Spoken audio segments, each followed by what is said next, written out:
Pemirsa, masalah sampah utamanya sampah plastik hingga saat ini masih menjadi permasalahan pelik yang harus mendapat penanganan serius semua pihak.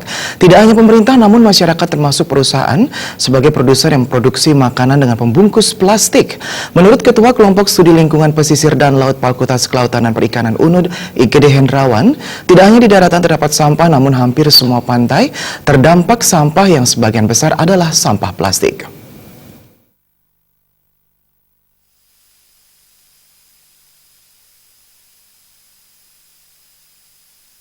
Lebih lanjut, Ketua Kelompok Studi Lingkungan Pesisir dan Laut Fakultas Kelautan dan Perikanan UNUD IGD Hendrawan mengungkapkan dalam penelitian tahun 2014 di perairan Kuta, setiap tahun tumpukan sampah mendominasi pantai, terutama terjadi pada puncak musim hujan di Indonesia, yakni bulan Desember, Januari sampai Februari. Sampah laut tersebut 80% berasal dari aktivitas daratan di Bali dan luar Bali. Sampah yang terdeposisi di perairan termasuk pantai Kuta berasal dari sampah yang dibuang ke sungai dan ketika musim hujan terbawa ke laut. Dalam survei ada banyak sungai yang bermuara ke Selat Bali seperti Jembrana, Tabanan, dan Banyuwangi.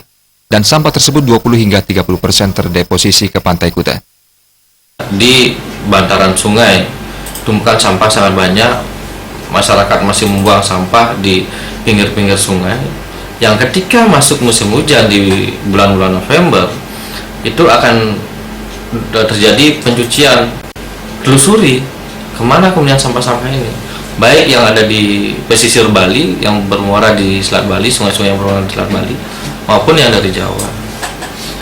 Ternyata hampir 20% sampai 30% sampah-sampah tersebut akan terdeposisi di pantai Kuta.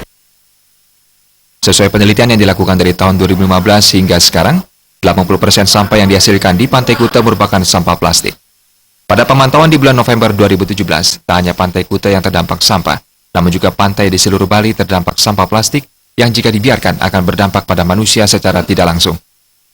Awal bulan November 2017 kita juga melakukan pemantauan di seluruh Bali. Artinya apa? Bukan hanya Kuta yang mendapatkan sampah, tapi seluruh pantai yang ada di Bali ini terdampak sampah yang kalau kita bicara sampah plastik, soft plastik atau sampah plastik yang lembut itu mendominasi. Untuk itu, upaya penanganan sampah terutama sampah plastik dilakukan secara menyeluruh, terutama pentingnya kesadaran masyarakat tidak membuang sampah sembarangan. Perlunya membangun infrastruktur pengelolaan sampah yang memadai, termasuk infrastruktur yang dekat dengan masyarakat.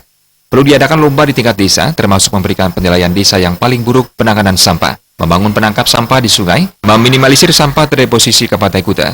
Termasuk perlu ada kepedulian perusahaan sebagai produsen yang memproduksi makanan dengan kemasan plastik seperti air mineral dan makanan ringan, bertanggung jawab terhadap sampahnya sendiri dengan turut membangun infrastruktur pengelolaan sampahnya di Bali.